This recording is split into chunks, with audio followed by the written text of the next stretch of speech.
She survived the mountain. What she didn't survive was her family. A blizzard, a crippled leg, and the moment she realized the footprints in the snow ahead of her weren't slowing down, they were speeding up. Her own blood had made a decision about her life without asking her permission. Alara Vance was 23 years old, alone on a mountain that wanted to kill her, and the people who were supposed to love her had just decided to let it. Drop a comment with your city. I want to see how far this story travels. Hit like and stay until the end. You won't regret it. The cold came in layers. That was the thing nobody told you about mountain cold. It didn't hit you all at once like a wall. It crept. First it took your fingers, made them clumsy and slow, turned them into thick, useless things you kept staring at because they looked like your fingers but couldn't do what fingers were supposed to do. Then it climbed your wrists, your forearms, moved up toward your elbows like something patient and deliberate. Then it got inside your chest and sat there, heavy and wet, making every breath feel like you were inhaling gravel. Alara Vance had been cold before. Poor cold, hungry cold. The kind of cold that comes from a house with bad insulation and a father who drank the firewood money. She knew cold. But this was different. This cold had intention. She'd been walking, limping, really, dragging her right leg through snow that came up past her knee, for what she estimated was 3 hours, though time had stopped meaning much about an hour back. The blizzard had swallowed the trail somewhere behind her, and the tracks she was following, the tracks that were supposed to be her family's tracks, had become harder and harder to find. The wind kept filling them in.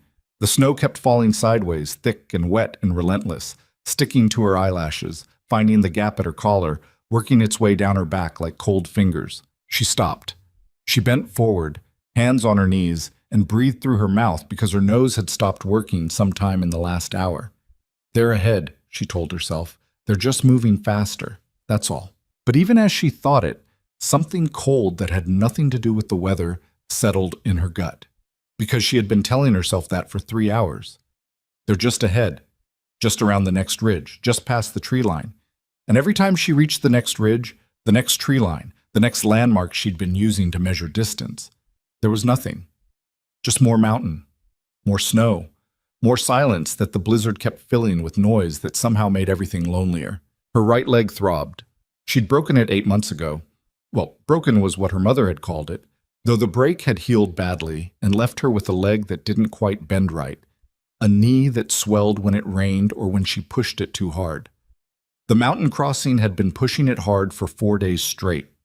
By the second morning, she'd already been falling behind. By the third, her mother had stopped waiting at the rest points. You need to keep pace, her brother Marcus had told her, not unkindly, though the words were unkind. We can't wait every time you need to stop. I'm not asking you to wait every time, she'd said, just sometimes. He'd looked at her with an expression she hadn't been able to read at the time. Now, alone on the mountain with the blizzard closing in and the tracks disappearing under fresh snow, she thought maybe she could read it. It was the expression of a man who had already made a decision, who was just waiting for the right moment to act on it. She straightened up and kept moving. The right thing, the rational thing, the thing any reasonable person would do, was to turn around, go back down the mountain. The crossing was supposed to take 5 days. They were on day 4.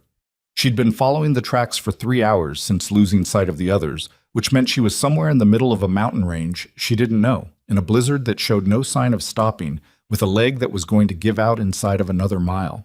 But going back meant going back alone. And the wagon, all their supplies, everything they'd carried across the mountains, was with the family. With Marcus and her mother's new husband, Dale, who had organized the crossing and who had made it very clear from the beginning that he considered Alara a problem that hadn't been adequately planned for. She's going to slow us down, she'd heard him say to her mother on the first night when they thought she was asleep. I told you before we left. A girl with a bad leg on a mountain crossing in winter. That's a liability, not a family member. And her mother had said something too quiet to hear. And Dale had grunted. And that had been that. Alara had told herself it was just Dale talking. Dale was always talking like that, always calculating everything in terms of weight and cost and whether the trade was worth it. That was how he thought. It didn't mean anything, except now she was alone on a mountain and the tracks were gone and there was a small, terrible voice in the back of her head that had stopped whispering and started saying things out loud. They didn't lose you. You didn't fall behind. They decided to walk faster. She shook her head, physically shook it, snow scattering from her hair. That was insane. That was the kind of thing that happened in stories, not in real life, not to real people. Families didn't do that.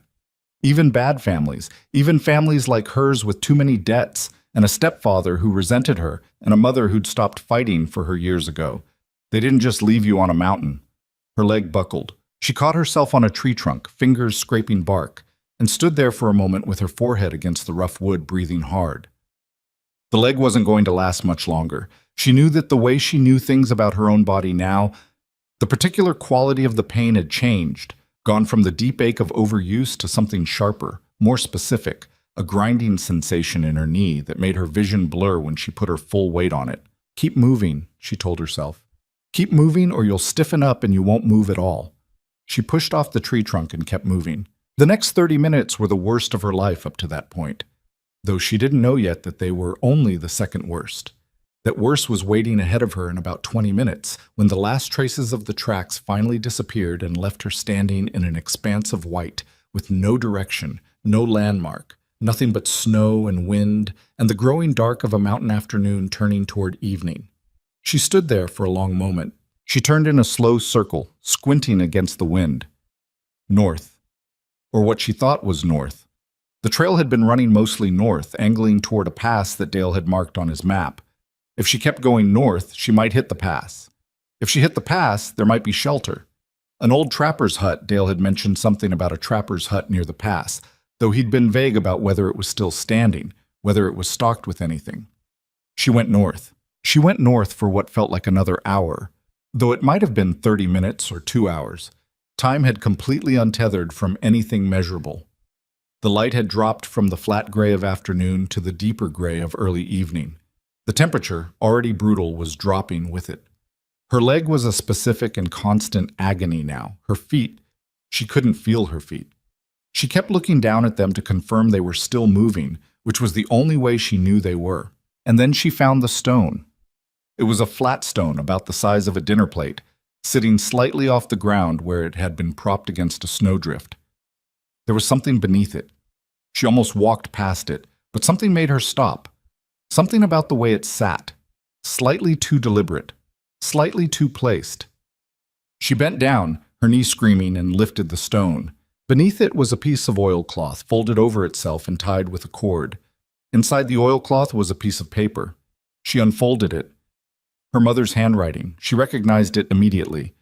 The round, slightly backward slant her mother had never bothered to correct, the way she wrote her E's with an extra loop. Elara. We cannot wait. Dale says we will not make the pass if we stop, and he is right. You are strong. You will find a way. God keep you safe. Mama. She read it twice. She read it a third time. You are strong. You will find a way. Not, we will come back for you. Not, wait here and we will send help. Not even the simple human, we are sorry.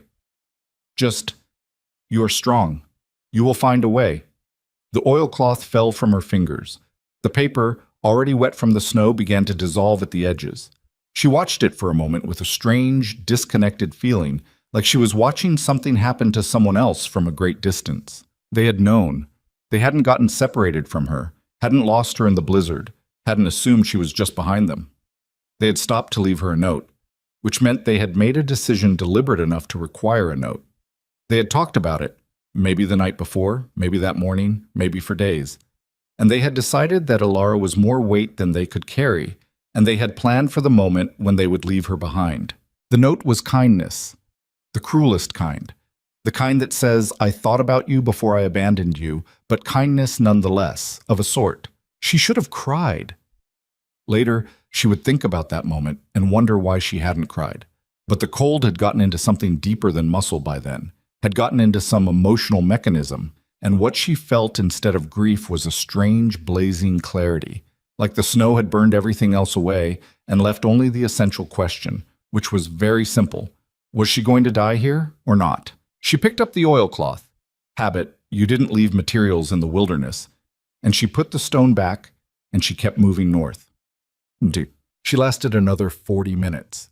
She knew she was in real trouble when she stopped being cold. The cold had been her companion for hours, her miserable constant companion, and when it started to fade, not because she was warming up, but because her body had run out of the ability to register it, that was when she knew. She'd heard about this. People froze and started to feel warm near the end, some trick of the dying body, a kindness the cold offered right before it took everything. She found a tree, a big pine, its lower branches forming a kind of rough shelter where the snow was thinner, and she sat down against it with the intention of resting for 5 minutes. Just 5. Then she'd get up and keep moving. She closed her eyes. She didn't intend to, but the not cold was comfortable, comparatively, and the not feeling was a relief after hours of pain, and her body made a decision without consulting her. She slept, and while she slept, the snow continued to fall. She came back to consciousness because something was hurting her, not the distant, muffled pain of before. Something sharp and immediate, something that grabbed her by the collar of her coat and yanked. She gasped, and the air she inhaled was so cold it felt like swallowing glass. And she started coughing, and while she was coughing, she became aware of 2 things simultaneously. 1, she was moving, being moved. Something had her by the back of her coat and was dragging her through the snow. 2, it was dark. Full dark, mountain dark, the kind of dark that is absolute and complete. She couldn't see anything except the blur of snow still falling, and when she twisted her head to look, a shape behind her. A large shape. Human, she thought, though it was hard to tell. It was bundled in furs, enormous, moving through the snow with the kind of slow, deliberate power that didn't ask permission of the terrain. "Hey!" Her voice came out as a croak. "Hey! Hey! What?"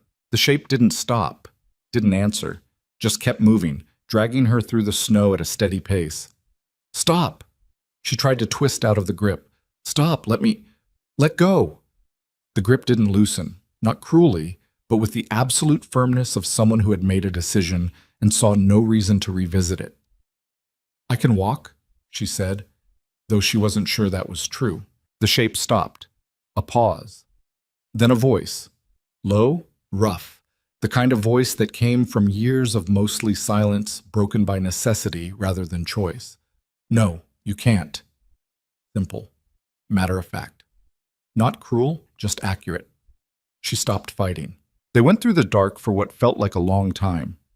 The shape, man, she decided, that was definitely a man's voice, navigated the mountain with a confidence that suggested he knew it the way she knew the layout of rooms she'd lived in for years, not by thinking, but by memory in the body.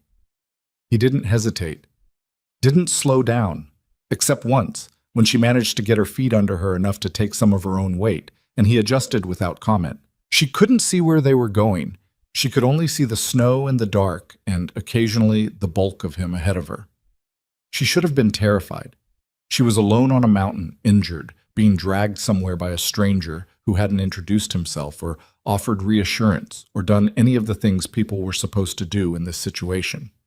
But the truth was, she was too tired to be terrified. She had used all of it up. And besides, if he wanted to hurt her, he could have done that already. The cabin appeared out of the dark like something she might have hallucinated. It was small. She could see that even in the dark. A low structure, log walls, a single window with light leaking around its shutters. A stovepipe. A woodpile stacked with obvious care along one wall. A door, heavy and solid, that the man pushed open with his shoulder because his hands were occupied with her. The inside hit her like a wall. Heat. Actual heat, radiating from an iron stove in the corner that was glowing orange at its joints. The smell of wood smoke and something else. Animal, leather, pine. The light was dim, a single lantern on a table, but after the darkness outside it seemed brilliant. The man dropped her, not unkindly but without ceremony, onto a low cot near the stove. She hit the thin mattress and lay there for a moment, blinking up at the ceiling, which was rough-hewn logs with the bark still on them, strung with dried things she couldn't identify in the low light. Herbs, maybe. Traps. Strips of something dark. She turned her head and looked at the man for the first time. He was big. She'd registered that in the dark, but the cabin confirmed it. He had to turn sideways slightly to move between the table and the wall, and the ceiling came close enough to his head that he seemed instinctively to dip his chin when he moved. He was somewhere in his late 30s or early 40s, she thought, though it was hard to tell with the face he had. Weathered and scarred, not handsome, not ugly, just the face of someone who'd spent a long time outdoors and in situations that left marks. A beard, dark, going gray, thick and practical rather than decorative.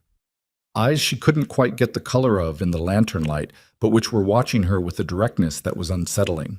He was pulling off his outer layers, furs and oilskin, layer after layer, with the efficiency of someone who did this every day and had stopped thinking about the individual steps. Underneath was a heavy wool shirt, worn through at the elbows, and canvas trousers tucked into boot tops. He hung his things on pegs by the door, and then he turned and looked at her, and he said, "Boots." She blinked. "What?" "Take your boots off." He crossed to the stove, lifted the lid, fed in another piece of wood from a box nearby. "Frostbite. Need to see your feet." "I'm fine." He turned and looked at her with an expression that wasn't quite patience and wasn't quite impatience. "You were frozen when I found you. You haven't been able to feel your feet for how long?" She thought about it. "Maybe 2 hours? Then you're not fine." He pulled a wooden stool from under the table and set it down near the cot and sat on it, and he held out his hand. Not asking, exactly. More like offering a service. She stared at his hand for a moment. Then she sat up. Her head spun with the change in position, and she reached down and started unlacing her left boot. Her fingers weren't working properly. She got the knot partially undone before her hand started shaking too badly to continue. She pressed her fingers against her thighs and tried to breathe. "Here." He leaned forward and took over. He unlaced her boots with quick, practiced efficiency, and he pulled them off, and then he pulled off her socks, and he held her feet in his hands. Just held them, his hands surprisingly warm against her skin. And he looked at her toes. She looked too. They were white and waxy looking, like someone else's toes attached to the wrong body. "Can you feel that?" He pressed his thumb against her big toe. "No." He made a sound that wasn't quite a sigh. He let go of her feet and stood up and crossed to the stove, and he came back with a basin of water. Not hot, she noticed, lukewarm. And he set it on the floor in front of her and gestured for her to put her feet in. "Not hot water," he said, before she could ask. "Hurts worse, and you can burn yourself without knowing." She put her feet in the lukewarm water, sat there. The water made no impression on her feet for a long moment, and then, gradually, with a horrible tingling that built and built until it was genuinely painful, sensation started to return. She bit down on the inside of her cheek and didn't make a sound. He watched her face while this happened, not with warmth, but with attention, the way someone watches something to see if it's going to be okay. "You've done this before," she said, because it was better than sitting in silence while her feet woke up. "Yes." "Who are you?" A pause. He seemed to consider whether this question required answering, and apparently concluded that it did, minimally. Silas Crow. Alara Vance. He acknowledged this with nothing. Not a nod, not an acknowledgement. He just went back to watching her feet. "Thank you," she said, for finding me. "Saw your tracks before the storm covered them." A pause. "Another hour and I wouldn't have." She thought about that. Another hour. She'd been asleep under that tree for less than an hour, and it had almost been enough. It was a strange number to sit with. 1 hour between being alive and being found frozen in the spring thaw. If he'd gone out an hour later or an hour earlier and taken a different route, or if the storm had come down harder and covered her tracks faster. "Why were you out in that?" she said. "In the blizzard?" "Checking traps." Said as though it were obvious, as though people did this. "In a blizzard. Traps don't check themselves." She looked at him. He had moved to the table now, doing something with a piece of leather and a tool she couldn't identify. He wasn't looking at her. "Are you a trapper?" "Yes." "Is this your cabin?" "Yes." She was getting the rhythm of him. He answered direct questions with direct answers, minimum words, no elaboration. He wasn't rude, exactly. More like someone who had edited his speech down to only what was necessary and saw no reason to add back the social filler that most people use to make conversations feel comfortable. Her feet were beginning to hurt seriously now, which her cold, addled brain slowly recognized as a good sign. Pain meant blood flow. Blood flow meant the tissue was alive. She was going to have a bad night, but she wasn't going to lose any toes. She looked around the cabin while she could. It was a single room, maybe 12 feet by 16. The cot she was sitting on, a table with 2 chairs, the iron stove, larger than it had looked from outside, shelves along 2 walls crowded with things, canned goods, tools, bundled herbs, coiled rope, traps stacked in careful order. Pegs along the wall near the door holding his outer clothes, and she noticed several other coats and jackets, different weights. A gun rack with 2 rifles and a shotgun, all of them clean, the kind of clean that required ongoing attention. The floor was packed dirt, not wood, but covered in places with fur pelts, not decoratively, but practically, laid wherever the cold would come up through the ground. The ceiling was lower than it had seemed from outside, which made the room feel tight, though she thought with more people in it, it would have felt suffocating. It was not a comfortable space. It was a functional one. "How long have you lived here?" she asked. He looked up from the leatherwork. 6 years. "Alone?" A different kind of pause this time. "Yes." Something in the word told her not to follow that particular thread. She let it go. "The people I was traveling with," she said, and her voice came out more level than she expected. "They went on without me. If you found my tracks, were there other tracks? A group?" He set down the leatherwork and looked at her. Direct, those eyes. She could see them better now in the lantern light. Dark, some shade between brown and green, set deep under heavy brows. No other tracks in that area. Storm would have covered them. "They passed through earlier," she said. "This afternoon, maybe, I don't know, maybe 4, 5 hours before you found me." He said nothing to this, just looked at her. "They left me a note," she said, because she didn't know why, except that it felt important to say it out loud, to make it real, to confirm to herself that she wasn't imagining it. "Under a stone. My mother wrote it." Silence. "They decided I was too slow." She said it flat, factual. "My leg. I broke it. It didn't heal right. I can't move fast enough on mountain terrain. They decided that was a problem they couldn't carry." The fire crackled in the stove. Outside, the blizzard was still going, a low constant pressure against the walls. Silas Crow looked at her for a moment that stretched long enough to become uncomfortable. Then he said simply, "That's their burden to carry." She stared at him. It wasn't what she'd expected. She'd expected either sympathy or none, either "I'm sorry" or silence. She hadn't expected that. "I don't know what you mean," she said. "What they did." He picked up the leatherwork again. "That's something a person has to live with. That's theirs." She thought about that. That's theirs. Not, "How terrible." Not, "You must be devastated." Just the simple observation that the act belonged to the people who committed it, that it was their weight to carry, not hers. It was, she thought, possibly the strangest comfort anyone had ever accidentally offered her. He gave her soup. Boiled from dried meat and root vegetables, he seemed to have an ongoing pot of on the back of the stove.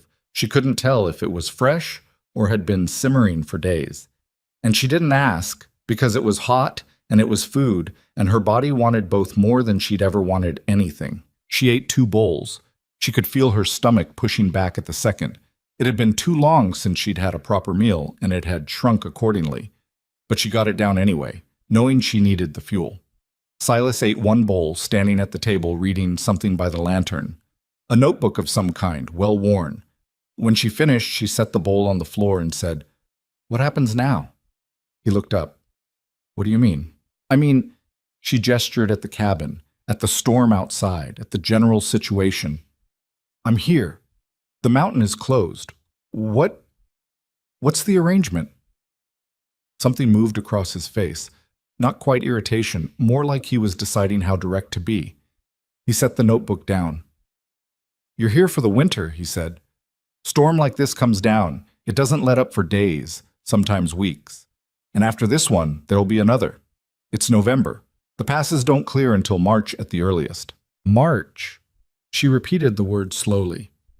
could be April. He said it without apparent awareness of what he was asking her to absorb. The crossing your people were making. They'll have made it if they moved fast. You won't. She knew he was right. She knew it logically, understood it the way she understood all the implications of what had happened. Understood it and could not yet feel it, because feeling it required processing it, and she hadn't had time for that yet. I can work, she said. He looked at her. I can cook, I can clean, I can do whatever needs doing. I'm not asking for charity. She held his gaze. Her leg was throbbing, her feet were on fire with returning circulation. She was pretty sure she'd develop bruises from head to foot tomorrow, but she held his gaze because this part mattered. I pay what I owe. He studied her for a moment. Something shifted in his expression. Not warmth, but something like recalibration. You'll need to rest a few days first, he said. Your leg. I know. After that. Another pause. He seemed to be thinking about something, working through a problem methodically the way she'd noticed he did things, without rushing. I go out every day weather allows, he said finally. Trapping, hunting. I'm gone sometimes half a day, sometimes all day. When I'm out, the cabin needs to be kept. Fire needs to stay fed. I set the traps in order. The pelts need curing after I bring them in. I can teach you what needs teaching. Okay, I won't go easy on you. He said it without apology. The work needs to get done or we run short on supplies, and running short on supplies in winter up here isn't an inconvenience, it's life and death. I understand that. And if you make a mistake, waste food, let the fire go out, damage a pelt, I'll tell you. He looked at her steadily. I won't be cruel about it, but I'll tell you. That's fair, she said, something that might, in different light, have been a very small and brief thing like respect crossed his face. He picked up the notebook again. Cot's yours, he said. I'll sleep on the floor. You don't have to. I've slept on worse. He was already moving, pulling a heavy blanket from a chest against the wall, spreading it on the fur-covered floor near the stove. She watched him do this with the same economy of motion he did everything else. No fuss, no resentment.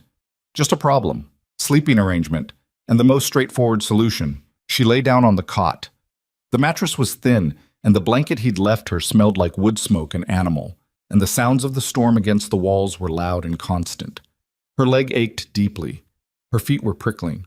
She was in a stranger's cabin on a mountain that had tried to kill her, put here by a family that had chosen to let it. She stared at the ceiling. The dried things hanging from the rafters moved slightly in the heat rising from the stove. She wasn't going to cry. She decided that deliberately and found, to her own surprise, that she could hold it. Maybe later. Maybe when she was alone, or when the full weight of it settled in more completely. But not now. Right now she needed to sleep and rest her leg and think clearly about what came next, and crying would interfere with all three. You are strong, her mother had written. You are strong. You will find a way. She lay there in the dark cabin listening to Silas Crow's slow, even breathing from the floor, proof that he'd fallen asleep with the same efficiency he did everything else. And she thought about that phrase.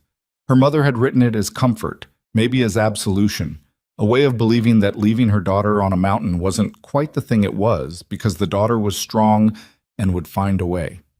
A story you told yourself so you could live with what you'd done. But lying there in the warmth of the stove, feet aching, leg throbbing, belly full for the first time in 2 days, Ilara decided to take the phrase and make it her own.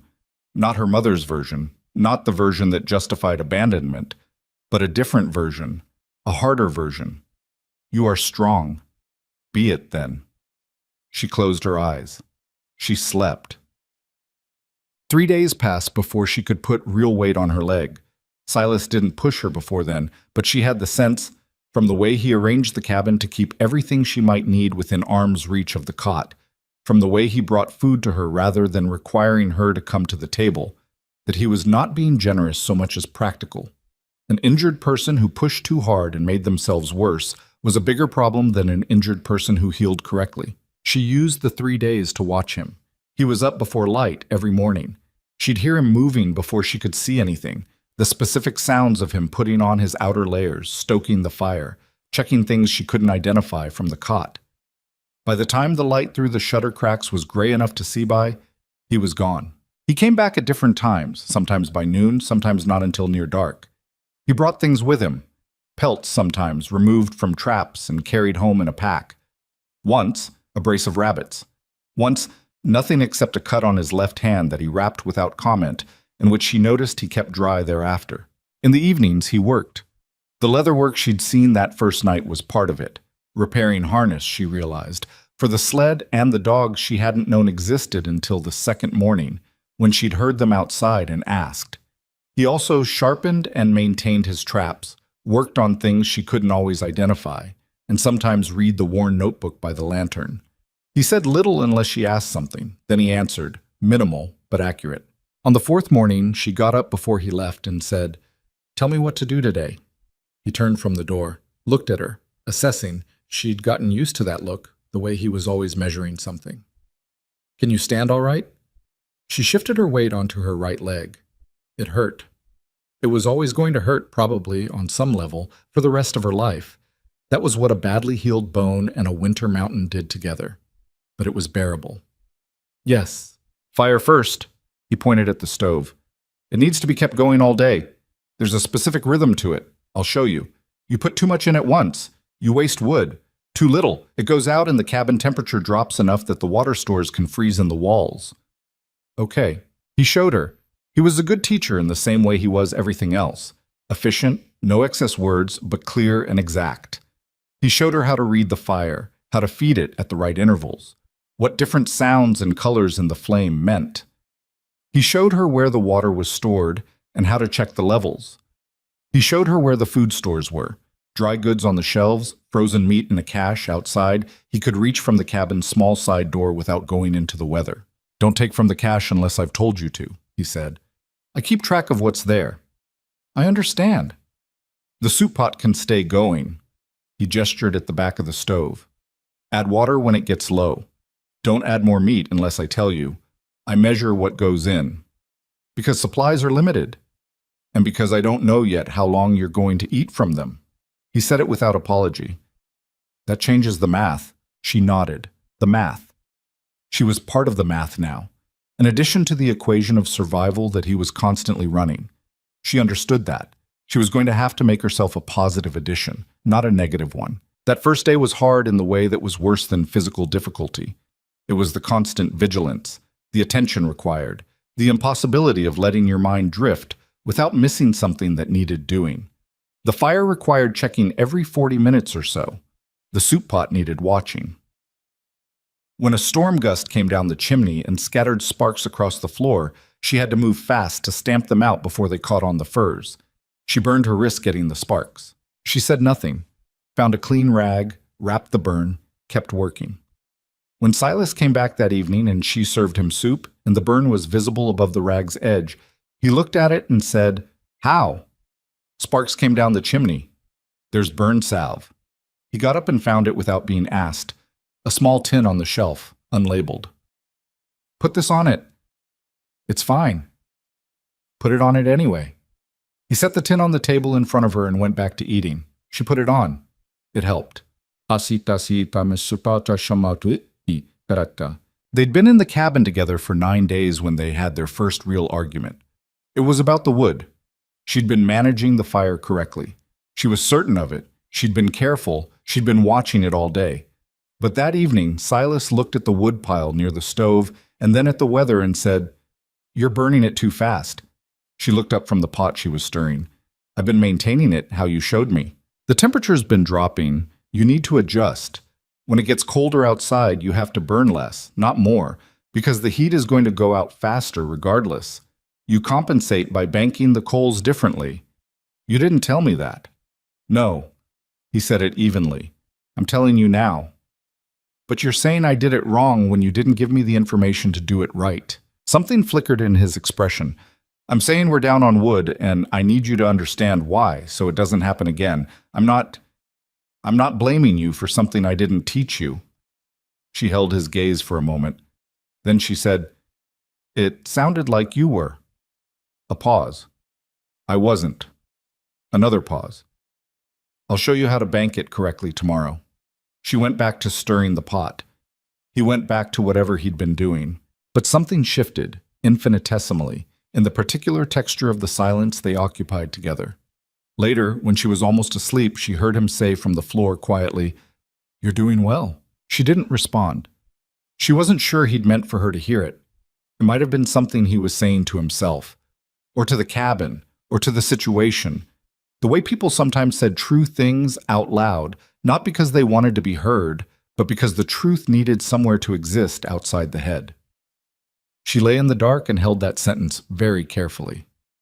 "You're doing well." She was, she thought. She was doing well. She intended to keep doing it. Outside, the mountain winter deepened. The snow fell and fell and fell, and the cold pressed down like a hand on the roof.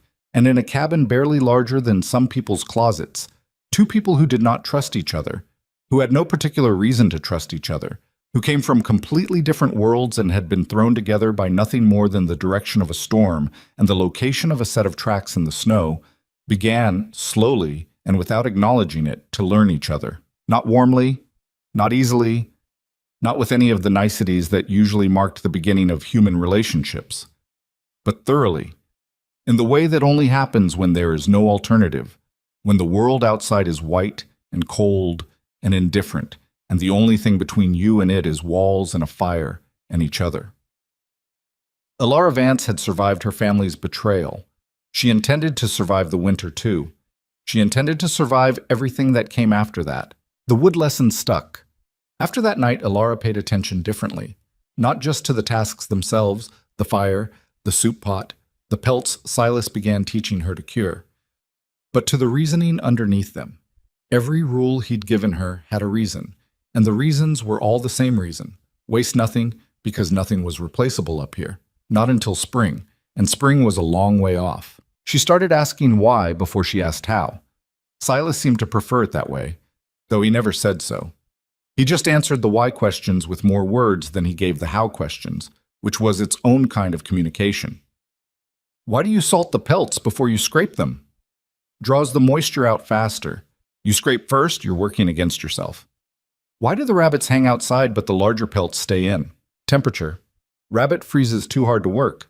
Elk hide is thick enough to take it, actually easier to scrape when it's cold stiff. She cataloged these things. She had always been good at cataloging, at taking information and filing it somewhere useful, at building mental maps of how systems worked. It was one of the things she'd been good at before the bad leg had started to define her, back when she'd had more to work with than her family's diminishing goodwill and a body that kept failing her in specific and inconvenient ways. By the end of the second week, she could manage the fire through a full day without issue. By the end of the third, she'd learned to cure a rabbit pelt from scratch, start to finish, badly, but completely. Silas had examined her work without comment, which she'd learned to interpret as passing grade. When something was actually wrong, he said so. She'd burned the first pelt she tried, held the scraper wrong, pressed too hard, torn through the membrane. "You ruined it," Silas had said, looking at the damage. "I know." She set the scraper down. "Show me again what I did wrong." He had. Without sighing, without the particular weariness of a man who'd expected failure and gotten it. Just showed her. That was the thing she was slowly, reluctantly beginning to acknowledge about Silas Crow. He was fair. Not kind, not warm, not easy, but fair. If something was her fault, he told her plainly. If something wasn't her fault, he didn't pretend it was. It was a mode of interaction she'd had very little experience with, growing up in a household where blame distributed itself according to whoever Dale wanted to avoid looking at, where her mother's approval came and went with her husband's moods. Fairness, she discovered, was more useful than kindness. Kindness required trust to mean anything. Fairness worked whether you trusted the person or not. December settled in hard. The storms came in clusters. 3 or 4 days of blizzard, then a brief period of hard, bright cold where the sky was so clear it looked fake, then another cluster. On the clear days, Silas went out. On the storm days, they were both inside the cabin together, all 16 square feet of it, with nothing between them but tasks and the slow passage of hours. Those days were the difficult ones. Not because they fought. They didn't fight often, and when they did, it was usually about something practical that resolved itself practically. But because the silence between them on those days had a different quality than the silence on days when Silas was gone. When he was gone, the silence was just the cabin. When he was there, the silence was two people choosing not to speak, which is a completely different thing and requires considerably more energy. She tried early on to fill the silence with questions. He answered them, but there was always a point where he'd given the question everything he intended to give it, and he'd go quiet again, and pushing past that point felt like pushing against a locked door. Not hostile, but complete. So she learned to let the silence exist. And then gradually, she learned to exist inside it without it costing her anything. It was on one of those storm days, about 3 weeks in, that she found the books. She'd been reorganizing the lower shelf. Silas had asked her to take inventory of the dry goods, which she'd done, which had taken 40 minutes, and she was looking for something else useful to do. And behind a row of canned goods, she found 4 books. Old, battered, spines cracked and retaped in some cases. She pulled them out. A field guide to North American mammals. A book on rope knot construction. A novel she didn't recognize, the cover missing. And a worn volume of poetry by someone she'd heard of but never read. She held up the novel. "Can I borrow this?" Silas was at the table sharpening a blade with long, slow strokes. He glanced at the book. Fine. She read it in 4 days. It was a good book. She hadn't expected it to be, given the condition it was in, but she got entirely absorbed in it and twice let the fire burn lower than she should have because she forgot to check it. Both times she caught it before it went out. Both times she didn't mention it to Silas. Both times she suspected he noticed anyway, from the position of the coals when he looked over, but he said nothing, which she decided was mercy and accepted accordingly. When she finished it, she said, "This is a good book." He looked up. "It is." "How many times have you read it?" A slight pause. "Several." She looked at the cover. No cover, the raw board beneath where it had been. "How'd you end up with it?" He went back to the blade. "Man I used to trade with, he was clearing out some things." A pause. "Didn't know what to do with books. Figured I'd take them." "You like to read?" He didn't answer, which she'd learned could mean different things. Sometimes it meant the question didn't warrant a response, and sometimes it meant the response existed, but he'd decided not to give it. She thought this was the second kind. "I used to like to read," she said. "Before. We didn't have money for books, mostly. I'd get them from people who were throwing them out." She looked at the book in her hands. "I missed it, not having them." Silence. "What's the poetry like?" she said. "Hard to understand sometimes." He set the blade down and looked at it. "But there's 1 or 2 that are worth the trouble. Can I read that next?" "Yes."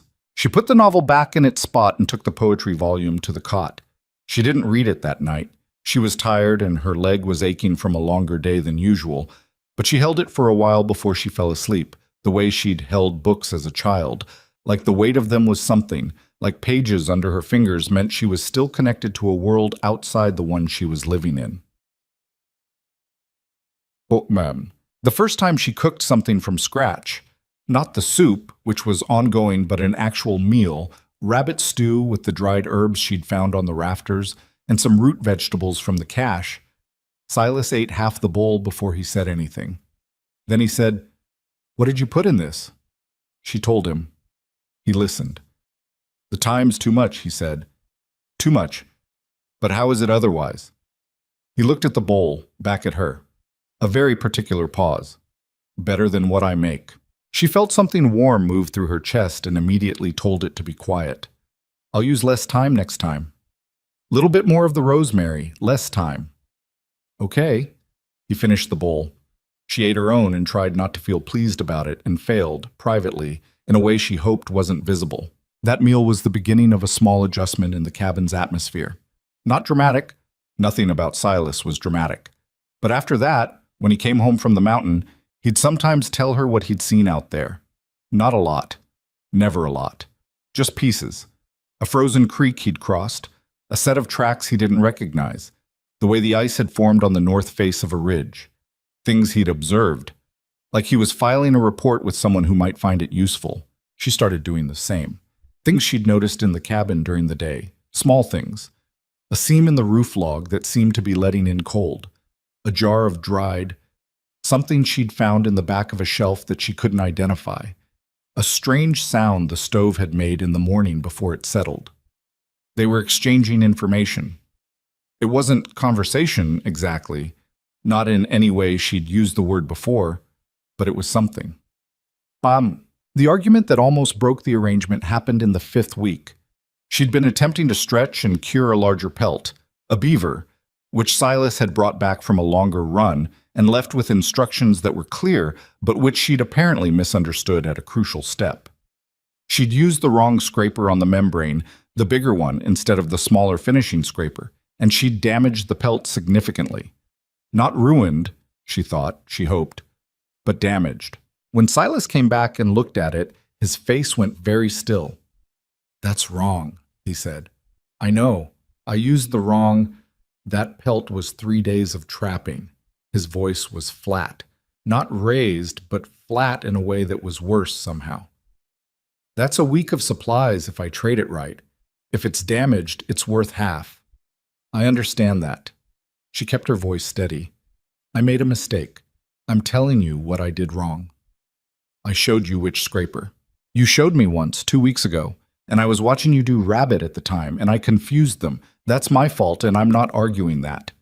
She held his gaze. "I'm telling you what happened so you can correct me. I'm not going to pretend I didn't do it." He looked at the pelt, then at her. The muscle in his jaw was working. "If I'd wanted to pretend it didn't happen," she said, more quietly, "I could have just put it back where it was and said nothing. The damage isn't obvious until you look closely." A long pause. "Why didn't you?" he said. It wasn't quite a question. "Because that's not how I want to do this." She meant the winter, the cabin, the whole improbable arrangement they'd fallen into. "If I make a mistake, I'd rather just say so." He stood there for another moment. Then he picked up the pelt and examined it more carefully, turning it in his hands, pressing at the damaged area with his thumb. "It's not ruined," he said finally, "but I'll need to work it more before I can trade it." "I'll help. You'll watch first." He sat down and pulled the small scraper from the tool rack. "Then you'll help." "Okay." He worked in silence for a few minutes. She sat across from him and watched his hands. He had good hands. She'd noticed that before. Big and scarred and knowledgeable. The hands of someone who'd spent decades making things and fixing things and working through problems with them. "The small scraper has a curved edge," he said, without looking up. "The big one is straight. You can tell by feel." "I see it now. I'll know next time." "There won't always be a next time for some mistakes." "I know that." She paused. "But there will be a next time for this one, so I'm going to learn it." He glanced up at her for a fraction of a second, then back to the pelt. They worked on it together until the light was too dim to continue. The pelt was salvageable, not perfect, but tradable. Neither of them mentioned it again. January arrived with a cold so severe that even Silas stayed inside for 4 days straight. That was unusual enough to tell her something about the temperature outside. If Silas Crow, who checked his traps in blizzards and came home from all-day mountain runs with the same expression he'd left with, decided that 4 days in a row were too dangerous to go out, then the outside was genuinely lethal. The cabin felt smaller. That wasn't quite rational. The walls hadn't moved. But with 2 people in it all day every day for 4 straight days, the air itself seemed compressed. On the 2nd day, she taught him to play cards. She'd found a deck in her coat pocket. She'd forgotten she had it, had been carrying it since before the mountain crossing, a habit from childhood when her brother Marcus had taught her every card game he knew. The deck was damaged at the edges and missing 2 cards, but playable for most things. "Do you know any card games?" she asked. He was doing something with a piece of rope, some kind of knot she hadn't seen before. "No." "Do you want to learn one?" A pause that she'd gotten better at reading. This one was the pause that meant he was deciding whether to admit he was interested. "What kind?" "I know 6. Some are better for 2 players than others. There's one called Rummy that's good with 2. He set down the rope. "Show me." She showed him. He picked it up quickly. She'd expected that somehow, the same way he absorbed any procedural information by paying close attention and asking specific questions. He lost the first 2 hands. He won the 3rd and 4th by a substantial margin, which made her suspect he'd been losing on purpose while he worked out the strategy, though she couldn't prove it. "You did that on purpose," she said, putting her losing hand face up on the table. He collected the cards and shuffled them with more competence than he should have had for someone who'd never played cards 20 minutes ago. Did what on purpose? Lost those first two hands while you figured out how I play. A pause. I was learning the game. You were learning my game. Something moved in his face that she had almost never seen there. Something that was not quite a smile but occupied the same territory. A crease at the corner of his mouth, a slight shift around his eyes. Deal again, he said. She dealt again. He won that hand too, but she came close, and they played for another 2 hours with neither of them mentioning how long they'd been playing, which felt like an achievement of its own specific kind. The thing about being trapped with someone is that you cannot manage the information they gather about you. Alara had tried, in the first weeks, to be careful, to present only what she chose to present, capable, practical, not complaining, not frightened, not whatever she was underneath the surface she was trying to hold together. She'd gotten good at that kind of management over years of living in a household where showing too much of yourself gave people things to use against you. But the cabin defeated it. The cabin was too small and the winter was too long and Silas was too observant in his quiet, undemonstrative way. He noticed when her leg was bad. He never asked about it directly, but he'd arrange things slightly differently on those days. Put the water bucket closer to where she was working, or come back earlier from the mountains so she didn't have to manage the heavier evening chores alone. He never announced that he was doing this. She never thanked him for it. They maintained a mutual fiction that it wasn't happening, which was, she thought, the only way it could keep happening without becoming something they had to talk about. She noticed things about him too, against her will, in the way you notice things about someone you're watching involuntarily because there's nothing else to watch. He had nightmares. Not often, but she heard them. Sudden sounds from the floor in the middle of the night. Not quite words. A stifled quality to them. Like someone trying to keep quiet. They never lasted long. By the time she was fully awake, he'd have gone quiet again. And in the morning, there was never any sign that it had happened. She never mentioned it. He didn't sleep through thunderstorms. When the weather was just wind and snow, he was fine. But when there was actual thunder, rare in winter but not unheard of, he came awake and stayed awake, though he lay still and didn't do anything except be awake. She knew because she was a light sleeper, and she could tell the difference between sleeping stillness and the stillness of someone consciously holding themselves quiet. She didn't mention that either. What she did mention, one evening in late January when they'd been playing cards and the conversation had gone somewhere she hadn't planned. You said you've been here 6 years. Yes. He was looking at his cards. Where were you before? A long pause. She watched him decide something. South, he said finally.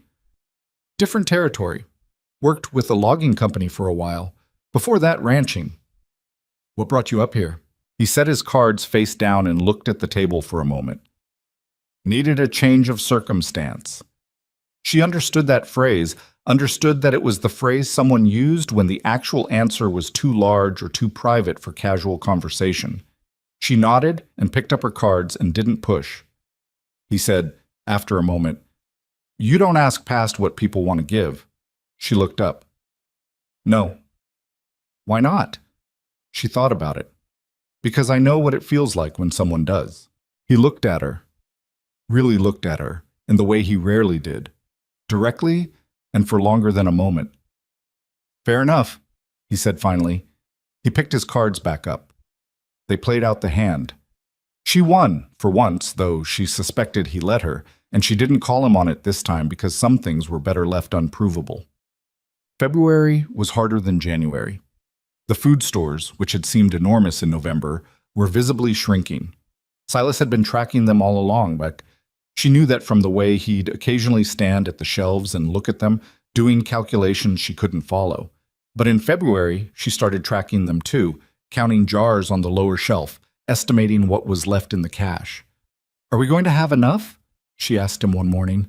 He was lacing his boots, getting ready to go out despite a wind that was rattling the door in its frame. Depends on how much longer the winter runs hard. And if it runs hard until April? He looked at her. We'll be careful. I want to know the actual math, she said. I can help manage it better if I understand where we actually are.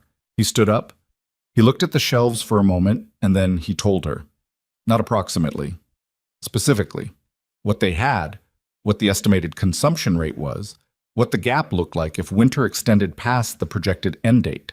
She listened, memorizing numbers. When he finished, she said, "So if it runs long, we're short by roughly 3 weeks of food at current rates." "Yes." "What if we drop consumption by a third? 2 of those 3 weeks covered. The third is weather dependent. If I can get out consistently from late March, hunting supplements the stores." "Okay," she thought. "What can we cut?" He looked at her steadily. "You'd be hungry." "I'm already hungry some days." "Hungrier than that?" "I know what hungry is." She held his gaze. "I'm not asking if it will be comfortable. I'm asking what we can cut so that the math works." A pause. Then, with something in his expression she was becoming reluctantly familiar with, that particular quality that wasn't quite respect but was close to it, the look of someone recalibrating, he said, "Breakfast portion, down by a third. Supper stays because that's what you need for overnight." "Okay, what else?" "Reduce the soup pot, less meat, more water and root. I can compensate with whatever I bring back from trapping." "Deal," she nodded. "We start tomorrow." He nodded, put on his outer coat, got to the door and stopped. "You understand this is going to be unpleasant," he said, not turning around. "Silas?" She said his name and he stopped. "I understand. I'm not asking you to make it pleasant. I'm asking you to tell me the truth so I can deal with the actual situation instead of a version of it that's easier to hear." A long pause. Then he opened the door and went out into the wind, and she stood in the warmth of the cabin and looked at the shelves and started rearranging her understanding of the next 2 months.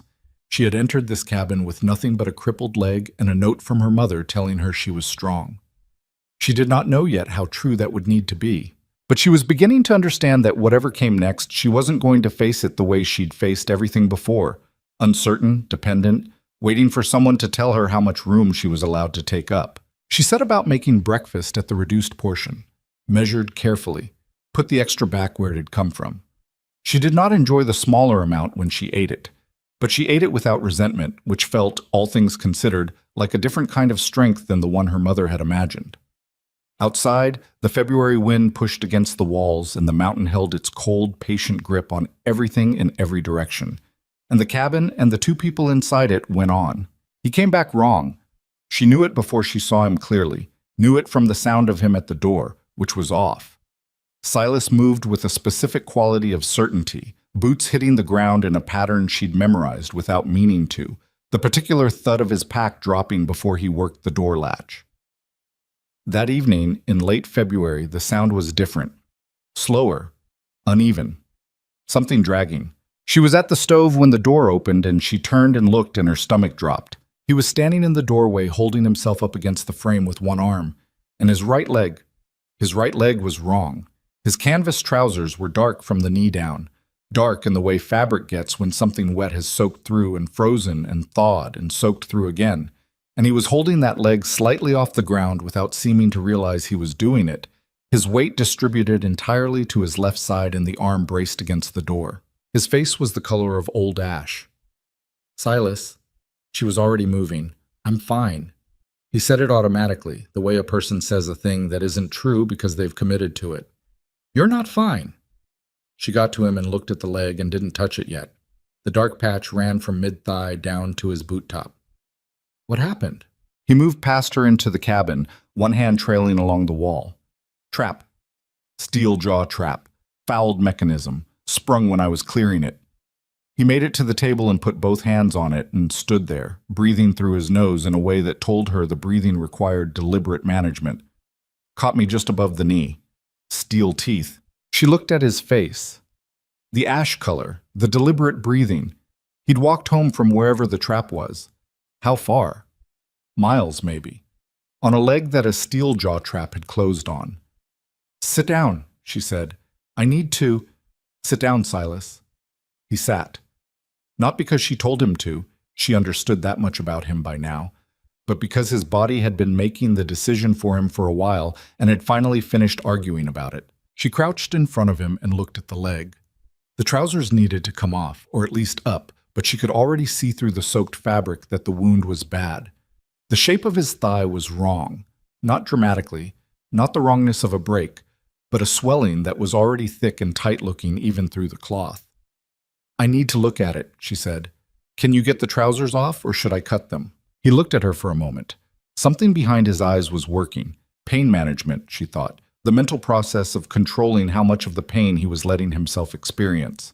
"Cut them," he said. "Faster." She got the hunting knife from the table, his knife, always on the table when he was home, always sharp. She'd learned that. And she cut the right trouser leg from knee to hip and peeled the fabric back, and then she had to work very hard not to let her face show what she was seeing. The trap had caught him high on the thigh, above where most traps got an animal. She'd learned enough about the trap mechanics by now to understand this was bad positioning, that the meat of the thigh was deep and blood-rich in ways that a lower catch wasn't. The wound was 2 parallel gashes, each about 3 inches long, deep, already swollen and angry red around the edges. One of them was still seeping. The other had started to clot, but the clot was thin and fragile-looking, the kind that wouldn't survive much movement. There was a smell. Faint, but there. She recognized it from a bad wound her brother Marcus had gotten years ago from a rusted fence post. The beginning of something that, if left alone, became something else entirely. "When did this happen?" she asked. "This morning. Early." He said it with his eyes closed. She looked at him. Early. He'd been walking on this for most of a day. "Do you have anything for infection?" She was already standing, moving to the shelves. "Spirits, carbolic, anything. Tin on the 3rd shelf, green lid." His voice was still controlled, but there was something underneath it now that hadn't been there before. Something she recognized as the sound of a person running out of reserves. She found the tin. Opened it. Pine tar salve, with something else mixed in. She couldn't identify it, but it smelled medicinal and sharp. There was also behind it a dark glass bottle with a cork stopper. She pulled it out, smelled it. Strong spirits, homemade probably, the kind that could take paint off wood. "Both of these?" she said. "Spirits first, then the salve." He opened his eyes and looked at her. "There's a needle and thread in the bottom drawer of the chest. Wax thread, heavy. You'll need it." She stared at him. "Silas." "The deep one needs stitching." His voice was patient, which was somehow worse than if it had been afraid. "If it stays open overnight, we lose the battle before it starts." "I've never stitched a wound. I know." He looked at her steadily. "Neither have I, on myself." She stood there for just a moment, just one moment, in which she let herself understand the full shape of the situation. Silas Crow, who had pulled her out of the snow and kept her alive through the worst winter she'd ever known, was sitting at his own table with a wound that would kill him slowly if it went wrong, and the only person available to help was her, and she had no experience with any of this, and there was no one coming. One moment, that was all she gave it. Then she went to the chest and found the needle and thread. "Tell me exactly what to do," she said, "and don't leave anything out because you think I can't handle it." He told her. He talked her through it in the same voice he'd used to teach her to cure a pelt and bank a fire and read the weather from the shape of clouds on the ridgeline.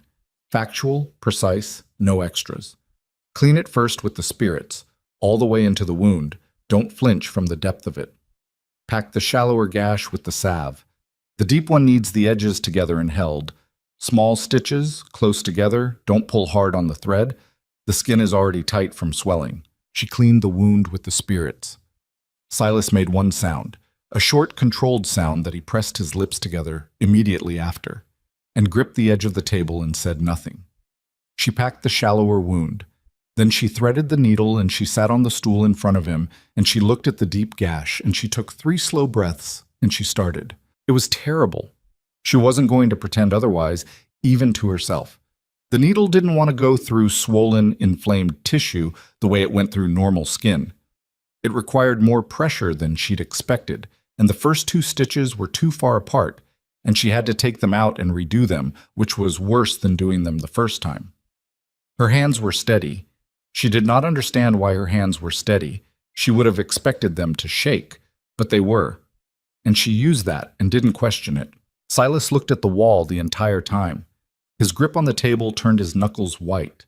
But he didn't move the leg, didn't pull back, didn't make another sound. He just looked at the wall and breathed. 7 stitches. She counted as she put them in. Small and tight, the way he'd told her. The thread pulled just enough to draw the edges together without tearing.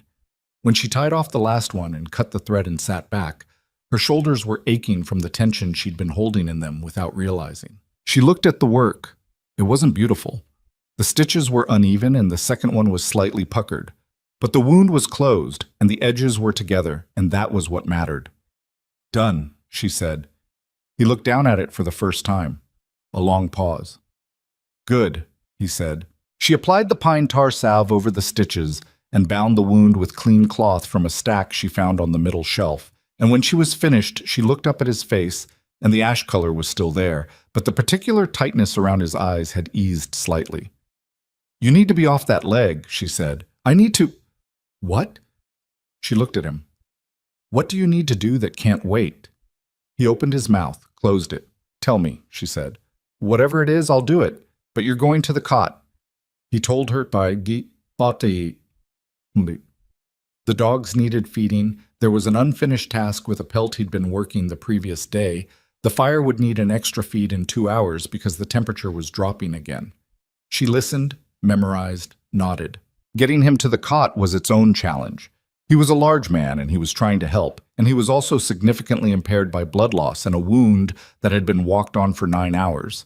And the combination made the 12 feet between the table and the cot feel considerably longer.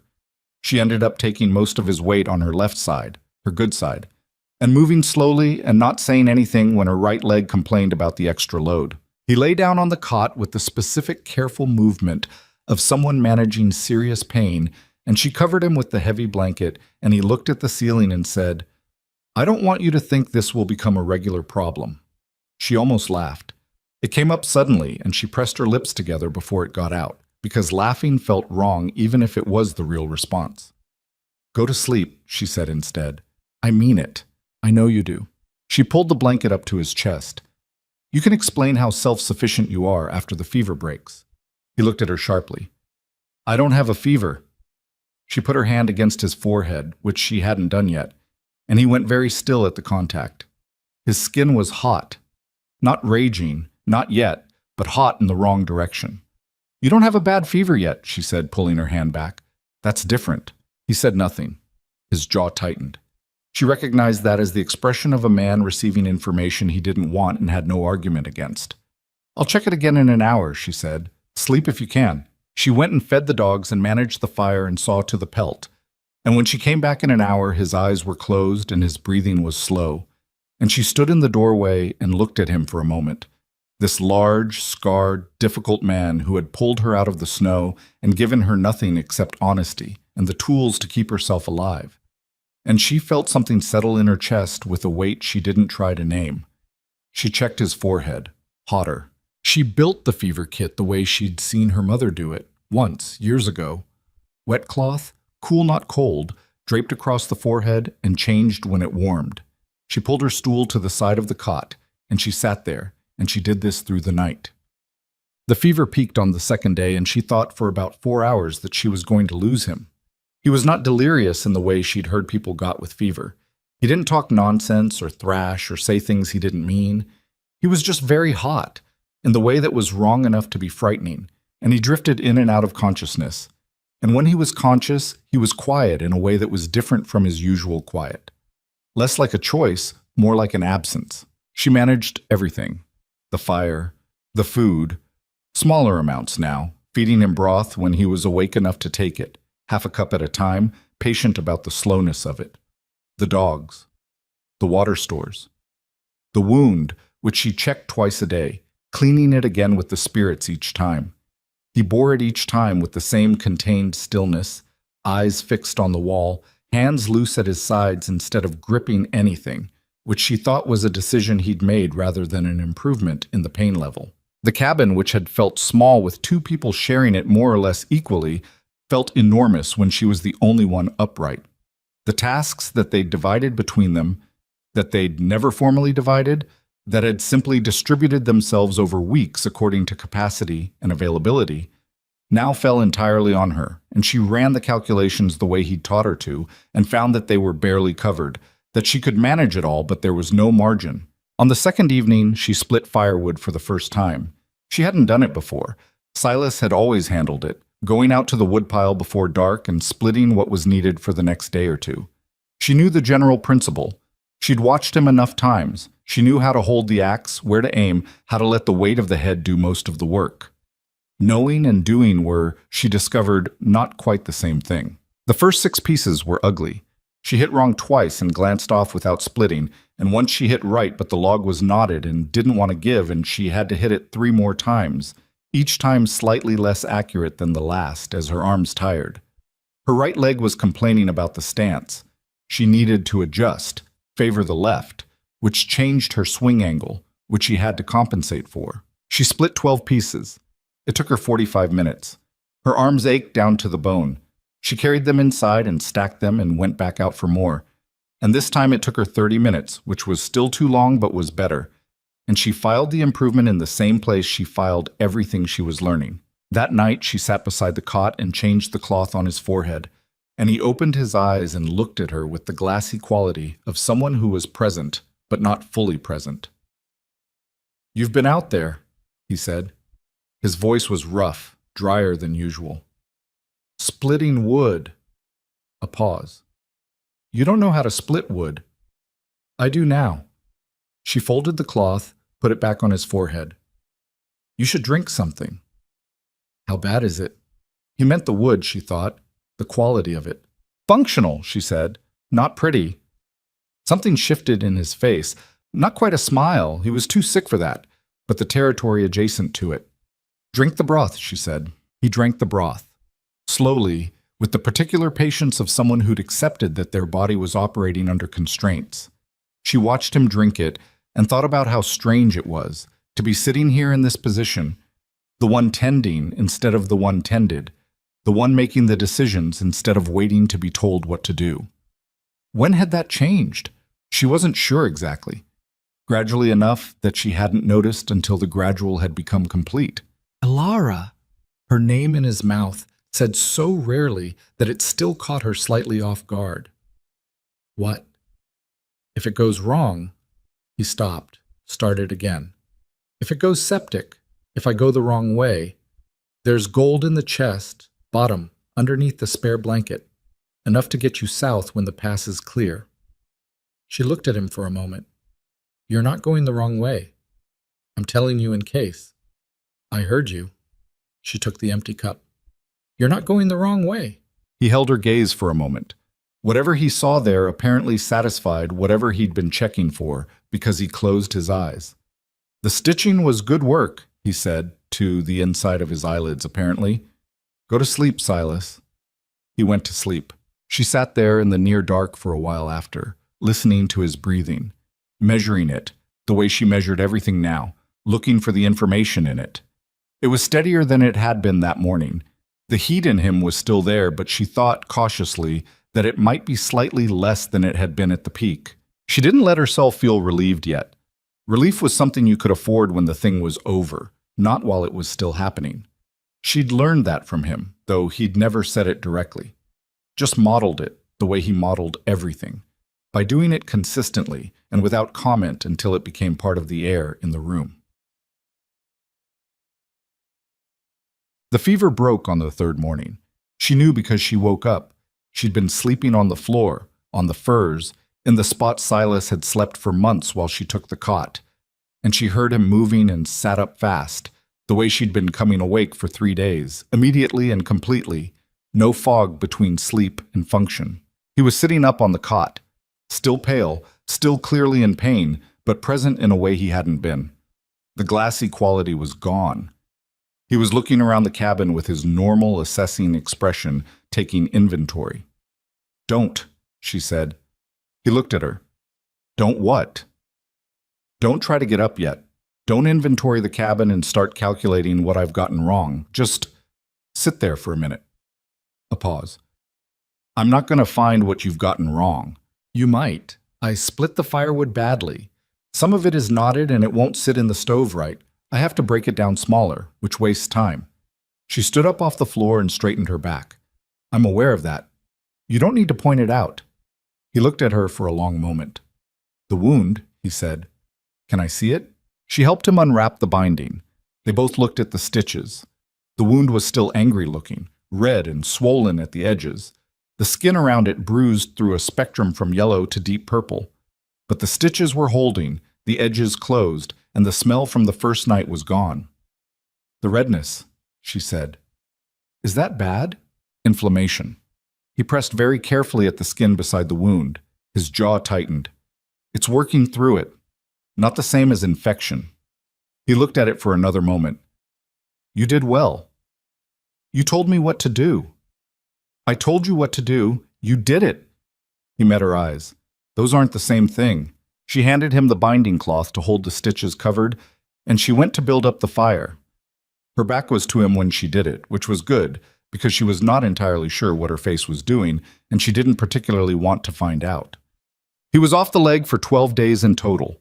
The first 5 he spent mostly sleeping and eating the broth she made and accepting, with visible difficulty, that he was not in a position to do much else. On the 6th day he made it to the table under his own power and sat there and sharpened every blade in the cabin, which was not physically demanding but kept his hands occupied, and she recognized this as a concession to his own limits that cost him something. On the 7th day he started teaching her things from the table. She'd ask questions about what she was doing.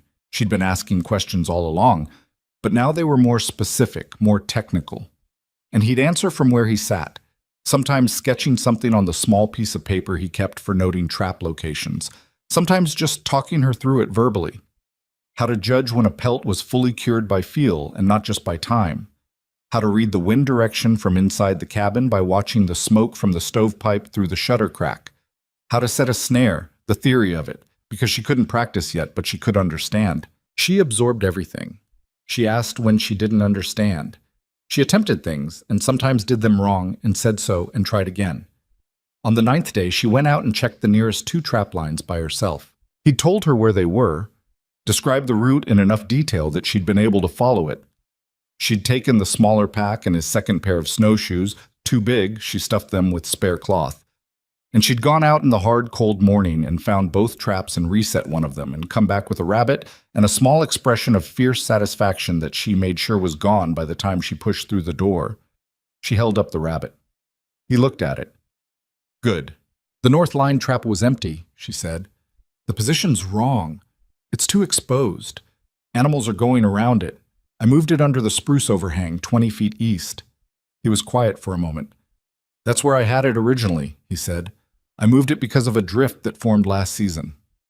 The drift's gone now. The overhang position reads better." He nodded slowly. "All right." She hung the rabbit on the outside hook and came back in and started removing her outer layers, and she could feel him looking at her. And she didn't comment on it, and he didn't say whatever he was thinking, which was its own kind of communication, the kind they'd gotten good at over months of sharing 16 square feet with nothing between them but honesty and necessity. What had shifted between them in those 12 days was something she hadn't expected and couldn't fully name. Not tenderness, exactly.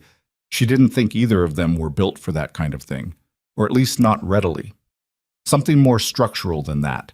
Something in how they stood relative to each other. Before, there had always been a slight asymmetry. Silas knew the mountain, the cabin, the work, and Alara was learning it. The debt ran one direction. She'd tried to pay it down with labor and competence and refusal to complain, but the underlying architecture of the arrangement had always been that he was the one who knew, and she was the one catching up. Those 12 days had rearranged something. She'd kept them both alive, not dramatically, not in any single heroic act, but in the relentless daily accumulation of right decisions and hard work and attention to what mattered. She'd stitched his leg and broken his fever and split firewood badly and then better and managed the dogs and the fire and the food stores and the trap lines, and when she'd made mistakes, she'd fixed them, and when she didn't know something, she'd figured it out. He knew she'd done all of it. He'd been there, in and out of consciousness, watching what he could from the cot, and something in how he looked at her was different. Not softer. She didn't want softer, from him or from anyone. Soft was what you got instead of truth, and she'd had enough of that to last her. But there was something in his directness now that was different from the directness of those first weeks, when he'd been assessing whether she was capable. He wasn't assessing anymore. He'd apparently concluded something, at some point during the fever days, and the assessment had been set aside and replaced with something else. She didn't push at it. She just let it exist and kept working. On the 12th day, Silas stood up from the table and put on his outer coat and picked up his pack. "I'll take the South Line today," he said. "Short run, back by midday." She looked at him. "Your leg is functional." He said it in the tone that meant the subject was settled. "I'll favor it." She watched him do up the coat buttons. He was still slightly too pale, and she could tell from the careful way he distributed his weight as he moved that the leg was giving him more trouble than functional covered. But the leg was not her decision. "Take the shorter snowshoes," she said. "The strap on the left one on the big pair is still repaired, but I haven't finished the splice properly." He looked at her. Then he switched snowshoes without argument. She stood in the doorway and watched him go out into the cold, bright morning, moving with a slightly altered gait, but moving steadily. And she thought about the note under the stone on the mountain, the round backward handwriting, the phrase that had been meant as comfort, and become instead something she'd turned into a different shape entirely. "You are strong. You will find a way." She was. She had. She would keep doing both. The door closed behind him and the cabin settled into its daytime quiet, and she turned back to the work because the work didn't stop, and she was the one here to do it. March came in mean. She'd expected some kind of softening. Everyone talked about March as the beginning of the end of winter, the first whisper of something warmer, working its way up from lower elevations. But on this mountain, at this height, March just meant the cold got angry before it gave up. The storms were shorter, but more violent. The temperatures swung wildly, almost warm one afternoon and then dropping 30 degrees by the following morning, which was worse in some ways than steady cold because it made the snowpack unstable and the ice on the trails treacherous and unpredictable. Silas's leg had healed enough that he was back to full days on the mountain, though Alara noticed, and said nothing about, the way he came home some evenings and sat down at the table with a particular careful stillness that meant the leg had been giving him trouble and he was waiting for it to stop. The stitches had come out 10 days after she'd put them in. The wound closed to a thick pink scar that she thought would probably stay pink for years. He'd looked at it briefly when she removed the stitches, said nothing, and gone back to repairing a trap spring. The food situation was manageable. Barely. They'd been running at the reduced portion since February, and the March hunting had improved enough with the longer days that Silas was supplementing the stores more consistently. She was down to 1 card game in the evening instead of 2 because the lantern oil needed rationing, but she'd started doing things by firelight that she'd previously needed the lantern for. Curing work, mending, the ongoing maintenance of small things that kept the cabin functional. She realized somewhere in the first week of March, genuinely competent now. Not in everything. She still made mistakes on the traps, still occasionally misjudged the fire, still burned things she was cooking when her attention went elsewhere. But she was competent in the way that a person becomes competent when they've been doing the same things every day for months, with consequences for getting them wrong. Not confident exactly, but grounded. She knew what she knew. She knew what she didn't know. The gap between those two things had narrowed considerably. Silas had started leaving her alone for longer runs without what she thought of as his pre-departure instructions, the careful itemization of what needed doing, what to watch for, what to avoid. He still told her if there was something specific, something different from the usual day, but he'd stopped treating every departure as a teaching moment, which she understood as a sign that he no longer thought she needed it. She hadn't said anything about noticing this, neither had he. It was a Thursday. She'd started keeping rough track of days again, something she'd abandoned in the worst of winter when days had blurred into an undifferentiated mass of cold and work and sleep. When Silas went out for a longer run than usual, he'd told her the night before that he wanted to check the far north trap line, the one that extended past the second ridge. He hadn't been up there since before the leg wound. The run was a full day, out before light, back before dark, but only barely, and only if the weather held. The weather held through morning. She managed the cabin, checked the nearer trap lines herself, came back with 2 rabbits, and a sense of the sky that she'd learned to read over months of watching Silas read it. By early afternoon, the sky to the northwest was doing something she didn't like. A particular flat gray that she'd seen before, usually preceding the fast-moving storms that came in off the high peaks without much warning. She watched it from the doorway for a while. Then she went in and kept working. By mid-afternoon, the wind had picked up. By late afternoon, when Silas should have been starting back and wasn't, the storm had come in completely. She wasn't worried yet. She made herself not be worried yet. He knew the mountain better than anyone, knew where to shelter, knew how to read the conditions. He'd been out in worse than this. She built the fire up higher than usual so there'd be a good heat waiting for him when he came back, and she put the larger pot on with more meat than their rations strictly called for because he'd have been out all day and would come back cold and burning reserves. She waited. The light outside the shutter cracks went from gray to dark. He was not back. She sat at the table and dealt herself a hand of cards and played it without paying attention to it because her hands needed something to do that wasn't fidgeting. She played 3 hands. She was not tracking the cards. She stacked the deck and set it down. The dogs were restless. She could hear them outside, a low sound under the wind, not barking but moving in their runs in a way that was different from normal. She'd learned to read them too over the months. They were animals tuned to the mountain in ways she was still catching up to. And when they were unsettled without obvious cause, it usually meant something was wrong with the conditions outside, something the human sensory system didn't pick up as quickly. She put on her outer coat. She stood at the door for a moment with her hand on the latch. Outside was a full mountain storm at night, and she had no idea where Silas was except somewhere on the far north line, which was miles away, terrain she'd never covered, conditions she had no business being out in alone. She was aware of all of this. She also stood there and listened to the dogs, and thought about the fact that Silas Crow had never once, in all the months they'd been in this cabin together, been late without a reason she already knew about. She opened the door. The storm hit her like a flat hand.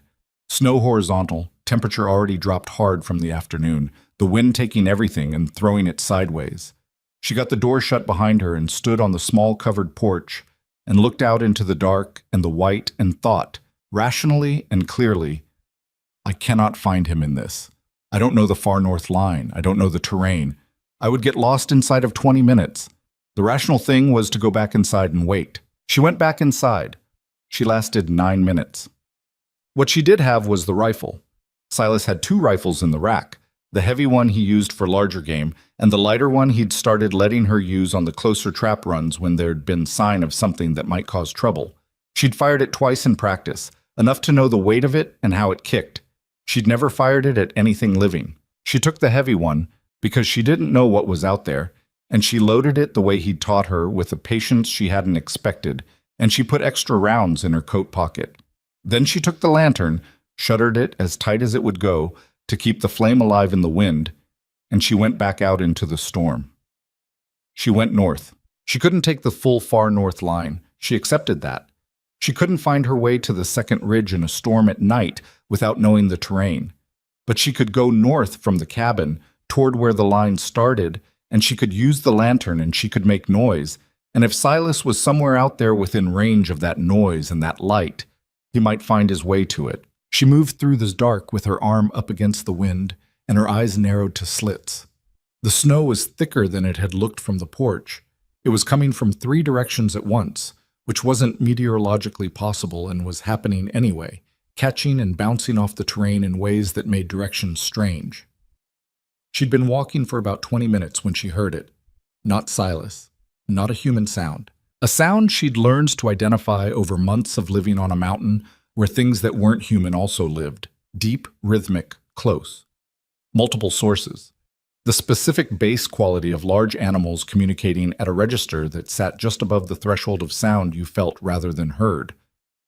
Wolves. She stopped. She adjusted her grip on the rifle, and she adjusted the lantern, and she moved toward the sound, because the sound was north, and north was where Silas had gone, and she could not think about it more carefully than that, or she would stop moving. The scene resolved out of the dark in pieces, the way things do when you're moving toward them in poor visibility. First, the shapes, several of them, low and circling. Then the center of the circle, which was larger and upright and still, which was the specific stillness of someone holding position because moving would make things worse. Silas was standing with his back against a rock outcropping. She could see, even from 30 feet away, the way he was standing, the weight on the left side, the right leg not cooperating. He had his hunting knife in his right hand. The knife was not going to be sufficient against 5 wolves, possibly 6. She was still counting shapes in the dark. The wolves hadn't seen her yet. The wind was coming from them toward her, which meant they couldn't smell her either. She had maybe 10 seconds before the storm's chaos randomized that advantage. She raised the rifle. She had fired it twice in practice. Both times stationary, daylight, still air. She was standing in a mountain blizzard in the dark with a shuttered lantern that provided barely enough light to see by, wind pushing at her from 2 directions, and the target was a moving animal at 30 feet. She picked the largest wolf, the one that had angled closest to Silas. She fired. The sound in the confined space between the rock faces was enormous, physically felt as much as heard. She worked the action without thinking, Silas's voice in her memory, loading and cycling a rifle. Do it before you know you need to. And she had a second round chambered before she'd fully processed the first shot. She didn't need the second shot. The wolves scattered, not in all directions but away, which was what mattered. Away from Silas, away from her, into the dark in a mass of sudden motion. The one she'd shot was down. She wasn't going to look at it yet. The silence after the shot, under the wind, was enormous. Alara, his voice across the space between them, level and recognizable and present. I'm here. She walked toward him, the rifle still up out of habit, scanning the dark for movement. The wolves were gone. She could feel it the way the dogs had felt whatever was wrong earlier, a change in the quality of the air around her. Are you hurt? No. A pause. Came up on them on the way back. Couldn't maneuver well enough to create distance. The explanation was brief and factual, which was how she knew he was shaken. He was providing explanations she hadn't asked for, accounting for how he'd ended up cornered, which was not something he did unless he felt accountable for it. She reached him and she looked at him in the dim lantern light, and he was whole, cold, his face rigid with it, the right leg clearly hurting, but whole. The far line, he said. I stayed too long. Should have left earlier when the weather turned. Yes, she said. You should have. He looked at her. Something moved in his face that she couldn't fully read in the dark. You shot that in these conditions, he said. I didn't have a second option. He was quiet for a moment. That was 40 feet, at least. I thought 30. 40. He looked out toward where the wolf was. That was a difficult shot. I've had a good teacher. She said it without inflection and immediately moved on before it could become something. Can you walk back? Yes. Can you help me get that wolf back? She gestured in the direction of the shot. We need the meat. Another pause, this one containing something she didn't examine. Yes. They went and found the wolf together, in the dark and the wind, and they got it back to the cabin in stages because it was heavy, and between his leg and her bad knee, they were not exactly a complete physical unit. It took a long time, and neither of them talked much during it, saving the breath for the work. Inside, with the fire built up and both of them warming back to functional temperature, the wolf laid out in the cold side entry for the night. She made the largest meal she'd made in weeks. She used the extra meat she'd already put in the pot, and she added to it, and she didn't count the cost because there was a wolf outside that was now their resource, and they had both earned a proper meal tonight. Silas sat at the table and watched her cook and said nothing for a long time. Then he said, Why did you come out? Because you weren't back. I could have been sheltering, waiting out the storm. You could have been. She stirred the pot. But you weren't. A silence. You didn't know that, he said. No. She set the spoon down and looked at him. But I knew you were supposed to be back and you weren't, and the dogs were unhappy, and I couldn't stay inside and not know. He was looking at her with an expression she'd seen develop slowly over months and still couldn't entirely characterize. Not soft, never soft with him, but without the specific guardedness that had been there in the beginning, that careful containment of a man who had decided at some point that people were not safe to let close. That was reckless, he said, going out in that without knowing the terrain. Probably. She served the soup, set his bowl in front of him. But you'd have done the same. He looked at his bowl. Yes, he said quietly. I would have. They ate. Outside, the storm was still working through its anger, pressing at the walls, finding the gaps, doing what mountain storms did.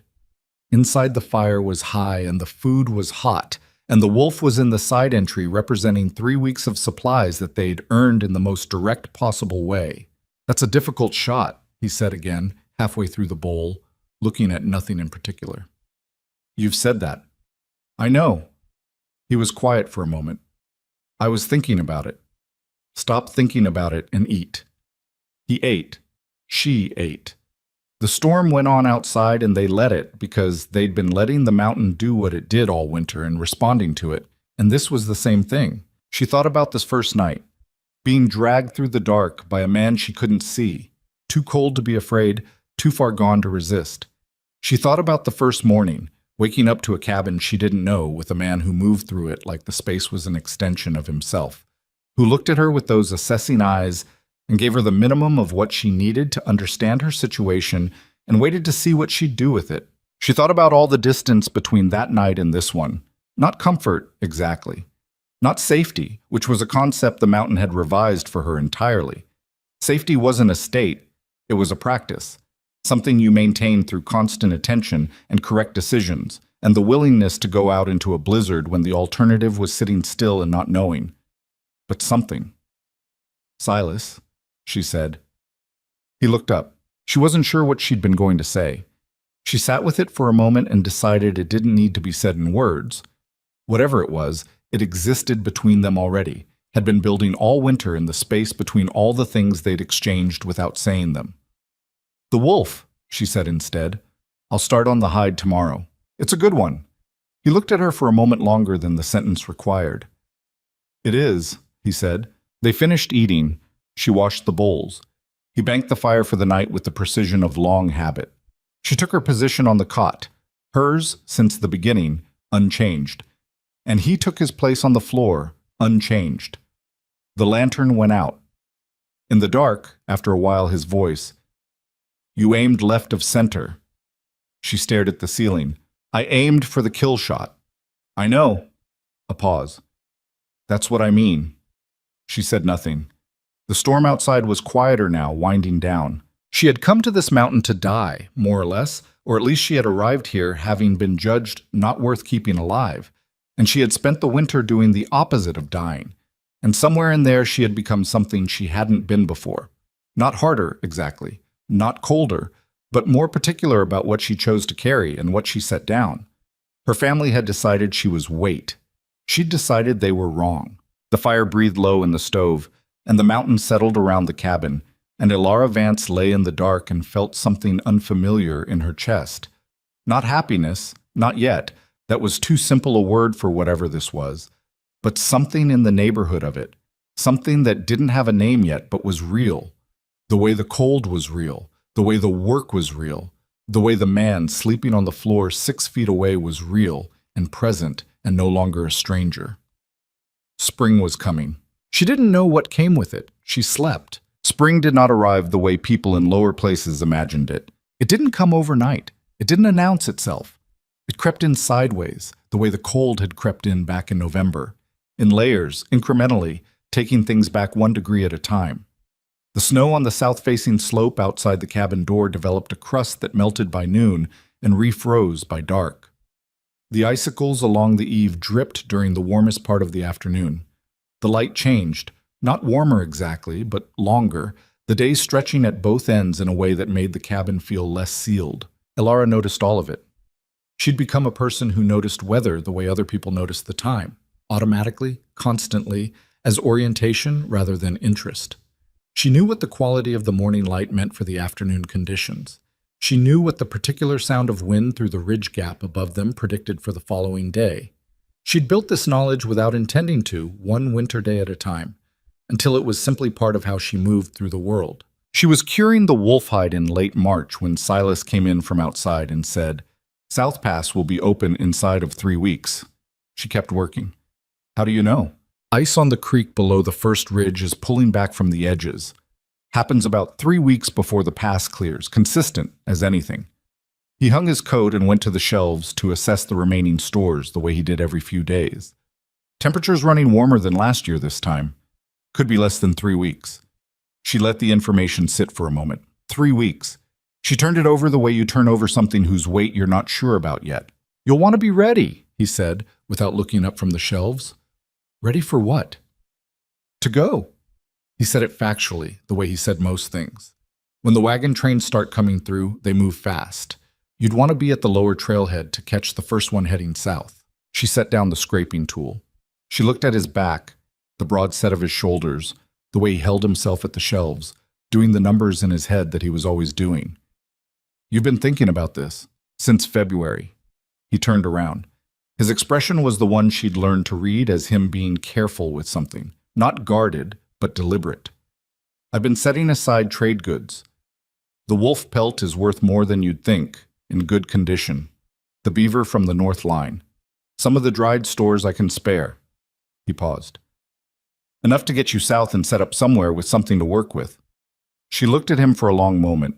He looked back. You've been planning this since February, she said. You've been planning my departure since February. She said it not as an accusation, more like reading a document out loud to confirm she'd understood it correctly. While we were cutting rations and working the trap lines and playing cards, you were also building me an exit. Something shifted in his face. It seemed the right thing to do. Why? He was quiet for a moment. He turned back to the shelves, which she recognized as a thing he did when a conversation had gotten into territory he hadn't fully mapped. Because what you came from was not enough for you, and a mountain trapping cabin in the middle of nowhere is not... He stopped. Started again. You have things you could do, somewhere with more than this. More than this, she repeated. People. Work that's... He made a gesture that was rare from him, imprecise, the gesture of a man whose words had come up short. You're 23. You shouldn't spend your life out here. She sat with that for a moment. The fire was doing its afternoon thing, settling into the steady burn she'd learned to produce consistently. The wolf hide was stretched on the frame she'd built herself, poorly, but functionally, exactly the way she built most things now. What if I want to? She said. He turned around. What if I want to spend my life out here? She held his gaze. Is that something you've considered? He looked at her with the full directness he'd always used and said nothing, which was not the same as having no response. It was the look of a man encountering a variable he'd deliberately excluded from his calculations because accounting for it felt presumptuous. You haven't considered it, she said. I didn't think it was mine to consider. She stood up. Her right knee complained, the way it always complained when she'd been crouched over work for too long. And she straightened it and let it settle and crossed the cabin to the shelves where he was standing, and she looked at the goods he'd quietly assembled for her over the past month. The folded pelts, the small tied bundle of dried food, a leather pouch she hadn't seen before that was heavy in a way that meant coin. She picked up the pouch. Is this the gold from the chest? She said. Some of it. Silas. She set the pouch down. Look at me. He looked at her. She'd asked him to look at her directly a handful of times in the whole winter, usually because he'd been addressing something else while they were having a conversation that deserved full attention. Each time he'd done it without argument. He did it now. Tell me honestly, she said, and don't give me the answer you think is right. Tell me what's actually true. A pause. Do you want me to leave? The silence that followed was longer than most of their silences. The fire settled.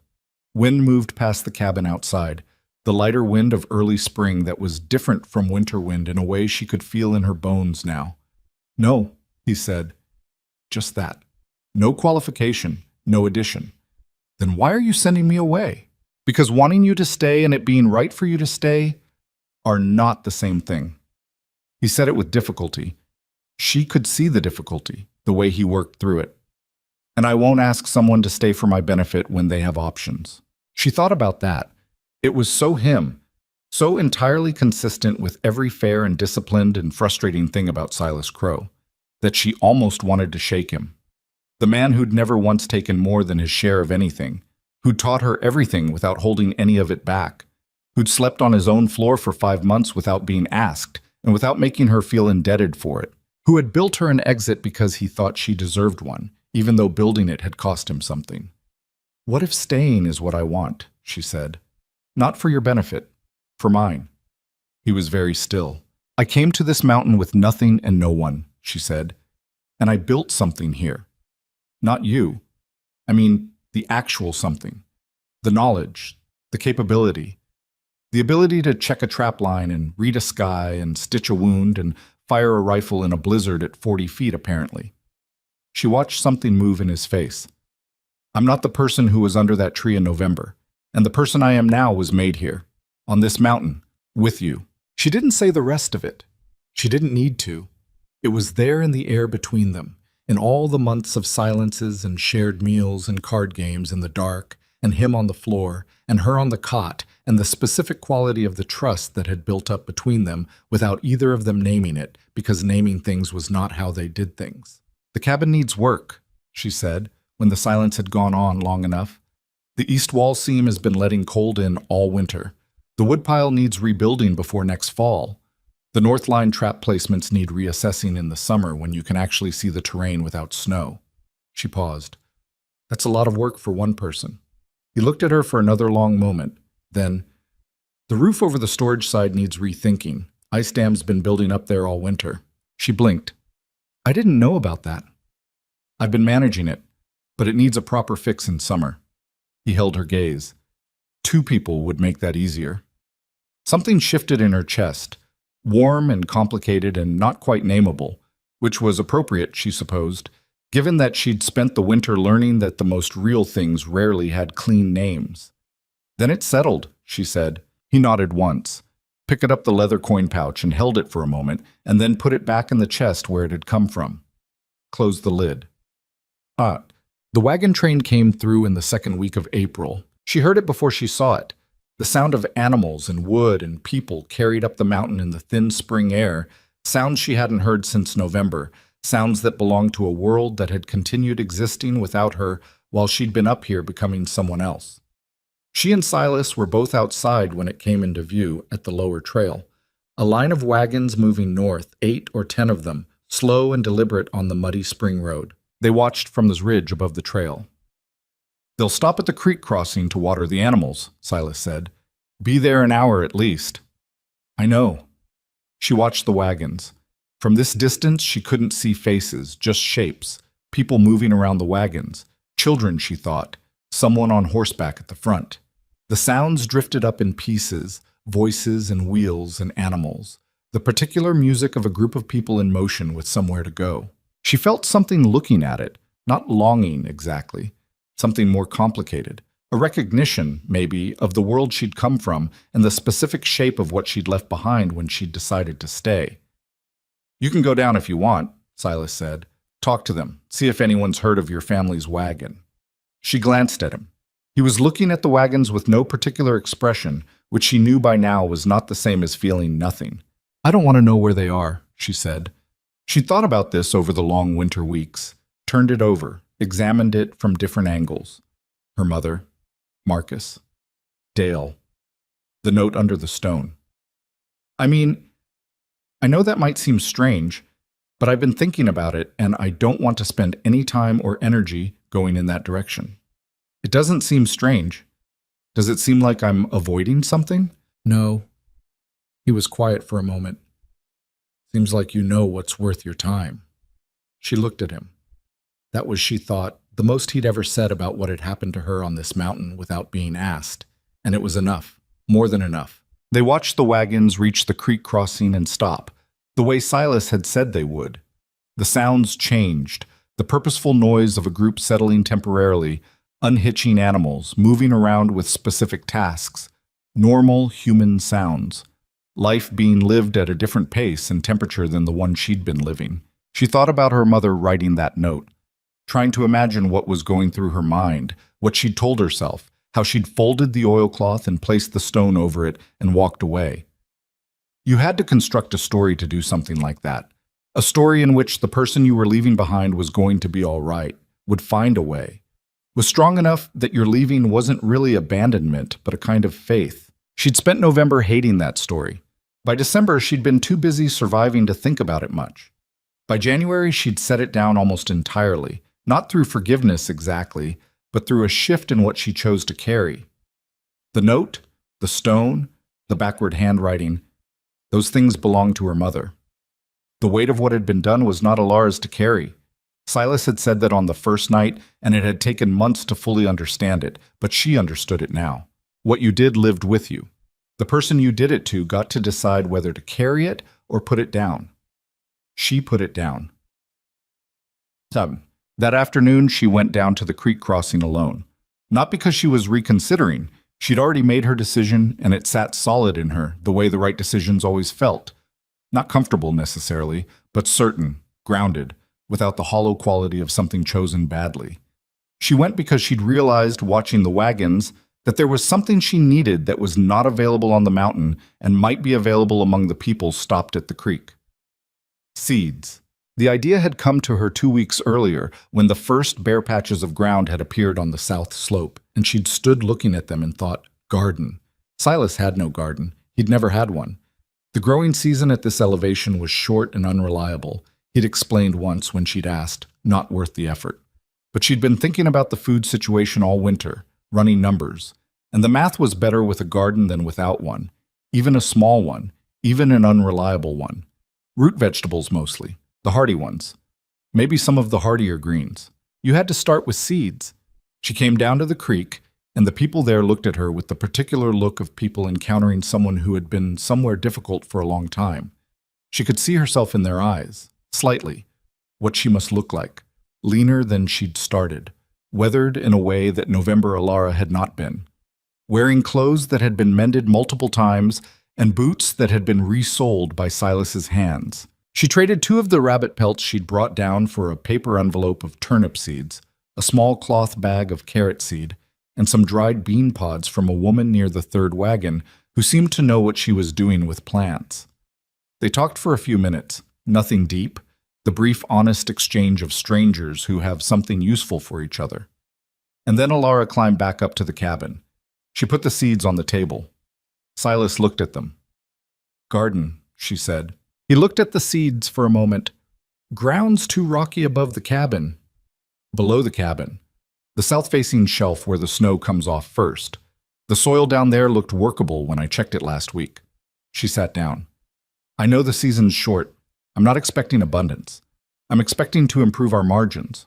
He looked at the seeds and then at her with the expression she'd cataloged months ago and never found a perfect label for. The one that meant he was updating something. I'll help clear the rocks. I know you will. She picked up the carrot seeds. I'm going to need you to teach me what you know about growing things at elevation. That's not much. More than I know. He almost smiled. She saw it at the corner of his mouth. That almost smile she'd learned to catch in its brief window before it closed again. I'll tell you what I know, he said. That's all I'm asking. Summer came slowly and they worked hard through it. The east wall seam was worse than she'd thought. They spent 3 days in May pulling logs apart and repacking the chinking with a mixture Silas made from clay and pine pitch, and it was miserable work, dirty and slow. And she did it badly twice before she understood the technique. The roof over the storage side turned out to need 2 new support timbers, which meant felling trees, which meant learning to use the saw properly, which meant blisters she hadn't had since November. The garden produced turnips. Not many, not large, but real. Actual food from the ground that hadn't existed before she'd put seeds in it. She pulled the first one in late August and held it up, and Silas said, in the tone that meant he was revising an estimate, which was the closest he came to being impressed. And she was unreasonably pleased about it, and she didn't hide that. Don't get too attached, he said. Next year might be worse. Next year I'll know more about the soil. She turned the turnip over in her hands. I'll do better. He looked at her. You always say that. I'm always right about it. He didn't answer, which was its own answer. They were not the same people they'd been in November. That seemed obvious, and it was. But the ways it was true were specific and worth accounting for. Alara had developed a fluency in this life. The mountain, the work, the particular language of practical existence in a harsh place that had settled into her body as well as her mind. Her bad legs still hurt on cold mornings and after long runs, and it always would. But she'd learned to work with it rather than against it, to build her movement patterns around its actual capacity rather than the capacity she wished it had. That was not the same as being healed. It was something more useful than healed. Silas had learned to talk more. Not much more. He was never going to be a man who filled silence with words. But he'd stopped editing himself down to pure necessity when they were alone together in the evenings. He told her things. Small things, mostly. Something he'd seen on the mountain that day. A memory that had surfaced while he was working alone. Once, only once. Something about the life he'd had before the mountain. A woman. Gone before the mountain years. Not his loss to explain, and she didn't ask him to. He'd offered that much, and she'd taken it carefully and set it somewhere respectful. She told him things too. About her brother Marcus, who she thought was probably a decent person who had made a bad choice under pressure and would have to figure out how to live with it. About her mother, who she'd decided was someone she might write to someday. Not to repair things, but because carrying complete silence felt heavier than carrying the occasional letter. About what she'd wanted to be before the bad leg and the bad circumstances had contracted her world down to the question of daily survival. And what she thought now about what she still wanted. "I want this," she said, one evening in September when the nights had started turning cold again, and they were sitting at the table after supper, the cards between them, neither of them having gotten around to dealing yet. "I want the mountain and the work and the trap lines. I want the garden to get better next year. I want to learn everything there is to learn about living here." She paused.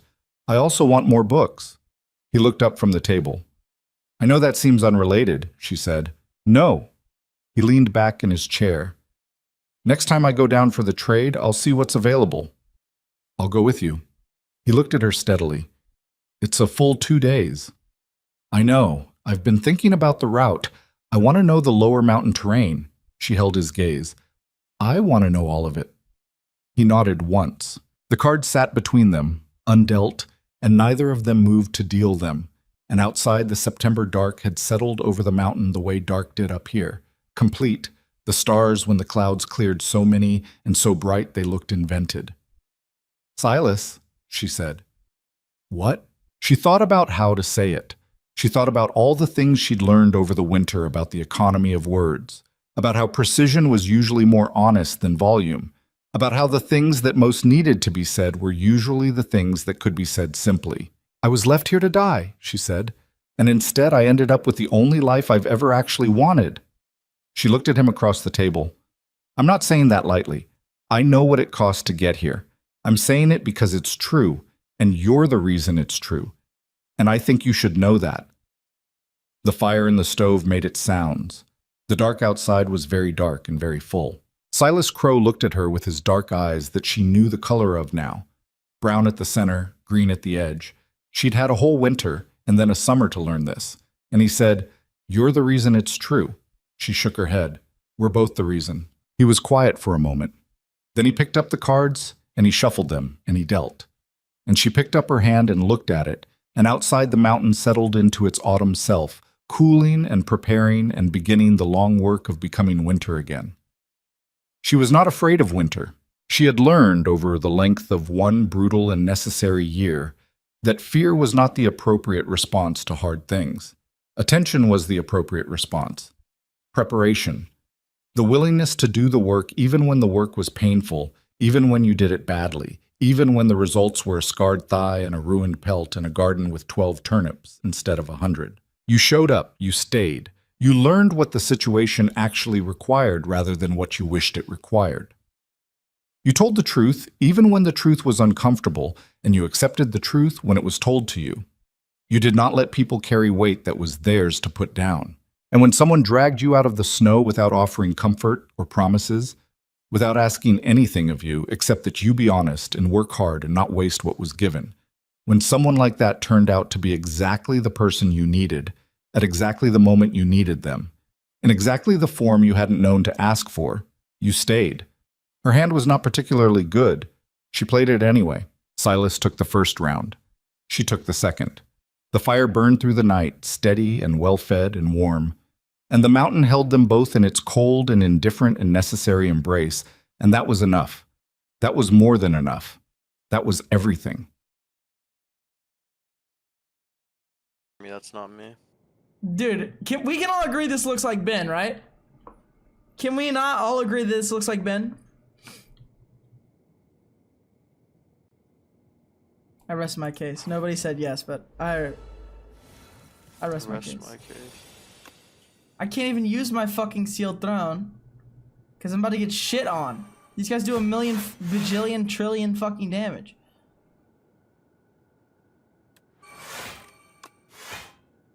Just got here and I'm about to get shit on. Not me, I got 21 block. I fucking hate you. Ow. I never took my boner replacement because my penis is pretty small. I'm not a guy, I'm a girl guy. I don't get boners, I get girly boners. I can't believe I read every word in that sentence.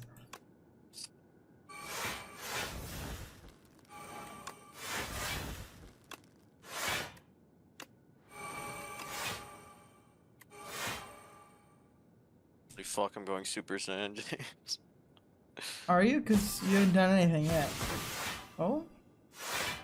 I just have I have 48 block. Mind Shit, are you? Blast. Innate. Deal damage equal to the number of cards in your pile. In your draw pile. I have none.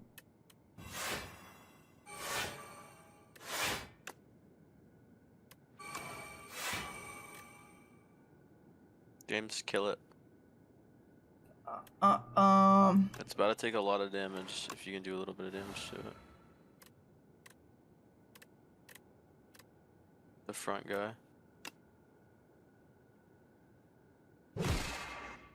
Oh, it's almost dead. One more hit.